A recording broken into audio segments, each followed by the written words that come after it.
Well, good morning, good evening, and good afternoon, whatever your current life situation is. Hello, YouTube. This is Jeffrey Kite back again with another episode of Kite's Curiosities. Went to my local flea market yesterday. Had a little bit of time to go do that, and picked up a couple of nice things. Thought I'd like to share with you. It's flea markets. I mean, these things are used, but I mean, I think they're nice. Good enough for me. So, starting off with the cost of supplies has just gone absolutely insane. And so, I try to grab up cheap supplies whenever I can find them. And I saw a guy, he had a bunch of old boxes of cards. Let me scan that out a little bit. I don't know how many count boxes this is, but I got that one. This one's real old. You see, I mean, it's all yellowed, been wrote all over the top. Had some good cards in there at one time. But he sold all the cards, and the guy didn't want the box. So let's see, what's that? Yeah, $7.92. So I mean, I got that box. Then I got this in here. Another one. I got all three of these boxes for $2. See, yeah, 92 Stadium Club, man. I got all these boxes for $2. So, I mean, I'm always looking for boxes. Forever looking for boxes. And that was a big pickup for me right there. That was awesome. While I was at his place, he was able to share with me some, I bought some cards from him. We got this Tyson Campbell. Y'all know what's going to happen with these cards. So, I mean, I ain't even going to need to tell you what we're going to do with them. There's Tyson Campbell. Yeah, Ozzie Newsome. That'll go in the College Football Hall of Fame wall right there. I believe he's in the College Football Hall of Fame. This is Deion Jones. I don't think he's with the Falcons no more, but he might be. I don't know. We'll try it out. We'll get him. But I always liked him. He was a good ball player. Let's see. His name always throws me off. Azeez Ojulari. He's an old Georgia player. Get him. Tevin Coleman. I think he's with the Jets now. I saw him in a preseason game. Might be with the Patriots. I don't know, but I was never able to get his autograph when he was playing with the Falcons and here in town, so I thought I might try to reach out to him. Got Russell Gage for the Falcons. AJ Terrell. We got this good dog right here, Nick Chubb. Might be a little bit before I write to him. I think he's bombarded. We might try to save his card and get him later. And then I got this old bad Brad Keselowski die cut. I don't know if Brad does his TTM, but I've got this card whenever he does, or might run across him or something. It's a good-looking card right there. Look at that. Nice. So I got all those pickups. Paid $3 for all those cards. So he sold me the boxes and those cards for $5. I thought, well, that's pretty good. That's a pretty good little deal. Then I went on down to the lady that I see a lot of times down there. She, for whatever reason, she always is able to get 124-inch scale die cuts, or die cast cars, excuse me. It's early this Sunday morning. I'm about to get ready to go to church now. She's always able to get 124 scale die cast cars of NASCAR. And she hadn't had any for a while. And went by her table again yesterday. And Man alive. Look at this. That is nice right there. This is the 2001 Racing Champions. I think it's Racing Champions. Yeah, Racing Champions. 2001 Racing Champions. I think it says 2000 on there.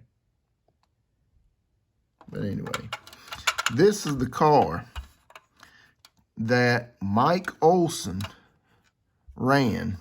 Let me pan it out a little bit so you can see it. This is the car that Mike Olson ran in 2001 to win the NASCAR Busch Grand National North Series with, won the championship with. He had a very good year that year. The race was only 20 races long. The series was only 20 races long. He placed in the top 10 15 times. 12 of those were top 5 finishes in this car, and he added 2 victories. So he, that year, won the Busch Grand National North Series, and he was voted the most popular driver. He ran one Cup Series race and didn't do too bad in it. I think he started 42nd. It was a race in Loudon. Started 42nd or 40th in the field out of 42 cars and finished 33rd. So, I mean, not too bad for a small team like he had. But he still stayed on that Busch Grand National North Series and won the championship again in 2006. So he's a pretty big name up in the Connecticut, New Hampshire, Massachusetts, Pennsylvania, Maine, Vermont, all those tracks up there. He's pretty big. He's a pretty big name up that way. And he had one of the coolest sponsors ever. Little green trees. Y'all remember the little green trees that you'd get and hang in the rearview mirror, make your car smell good? That's who his sponsor was. So a lot of people remember this. They called this the banana car. Big yellow banana running up and down the track. But I'm very happy to pick this up. I got this for $8. And was very, very happy. Very happy to get this. So very excited. Gonna add that to the collection. And Mr. Mike Olson's 2001 Busch Grand National North Series Championship car. Very good. Very nice. And then I went to see my buddy Jack. Jack, oh boy, he gave me a deal. Boy, did he wheel and deal with me. Oh, I got some of it over here. Oh, Jack is my wheeler dealer now. He comes in, he says, hey, I got some new stuff.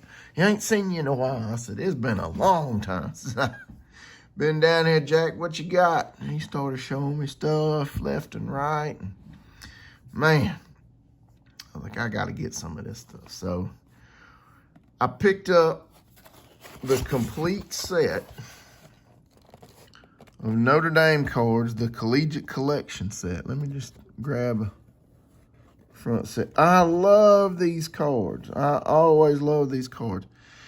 These were made back in like 1989 and 1990 and 1991. Then this company, I think they just kind of went out of business or something. But they made, college football trading cards of players in their college uniforms. Some well-known, some not so well-known. So there's Joe Montana right there. And then you've got some of the other guys from Notre Dame's past. Like this guy right here, Jim Seymour. I mean,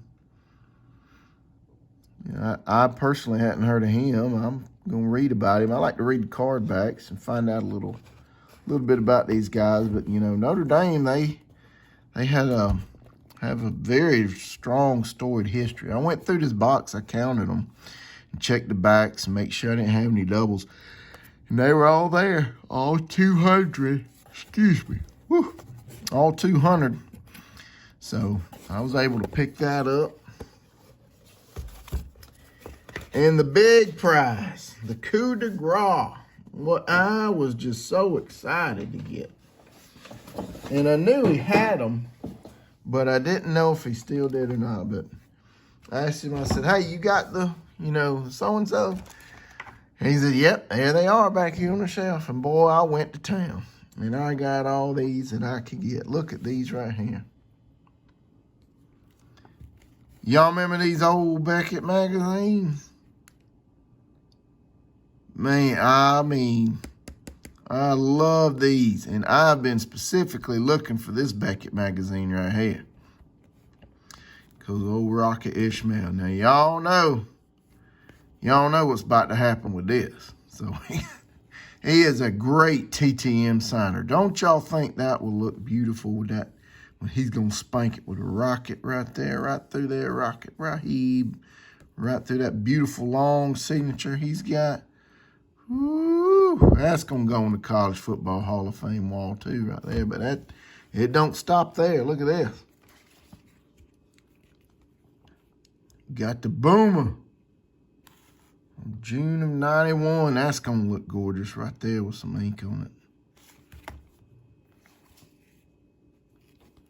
The man, Warren Moon. He's going to spank that real good too, I hope.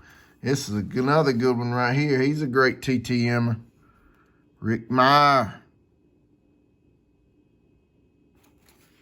That's a good one right there. And last but not least, Heath Schuler. Look at that.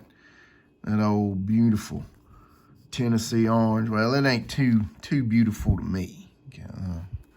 He beat my Georgia Bulldogs I don't know how many times in college. But look at that. That's a beautiful pose of him right there. SEC Player of the Year in 93, I believe it was. Yep, it was 93 because he came in second place in the Heisman to Charlie Ward. And he was a finalist for a lot of quarterback and offensive player of the year awards and stuff. So that's going to look good signed right there. I can't help but think how our country might be a little bit different if he had just beat Nancy Pelosi in that minority leadership election all those years ago. Did y'all know he ran against Nancy Pelosi? He was a congressman from the state of North Carolina. That's because that's where he's from. He grew up in North Carolina, and that's where his home is. And he ran for office, and he was a politician in Washington. And he always kind of bucked the system a little bit. You know, if the Democrats was kind of, leadership and kind of doing some crazy things, old Heath would step up and say, no, that ain't what we're going to do, man. I don't think we should do that. And he would challenge their leadership. And it came time to pick a minority, they call it a whip, I think, a minority whip. And who's going to be the leader of the party in the Congress. And it came down between him and Nancy Pelosi. And, well, we all know what happened then. So I don't know what your politics are, but we're going to leave it at that. You know, she says some crazy things to me, but, hey, whatever. You got to vote your conscience. But I just can't help but think how different it would be if he had kind of was able to win that election there. So all of them's going to go out. Every one of them. Man, I can't wait. Ooh, can't wait for when them things come back. So, all right, folks. That's it. I ain't figured out how to send a die-cast car out yet. That'll be the next step. So, all right, folks, let's slide this over. Tell me what you think. Like, comment, subscribe. Do whatever you want to do. Till next time. Y'all take care now. Have a good one. It's still early enough. Y'all get you a bath. Find your local church, house of worship. And give thanks to the one that gives to us. Y'all take care now. Have a good one. Bye.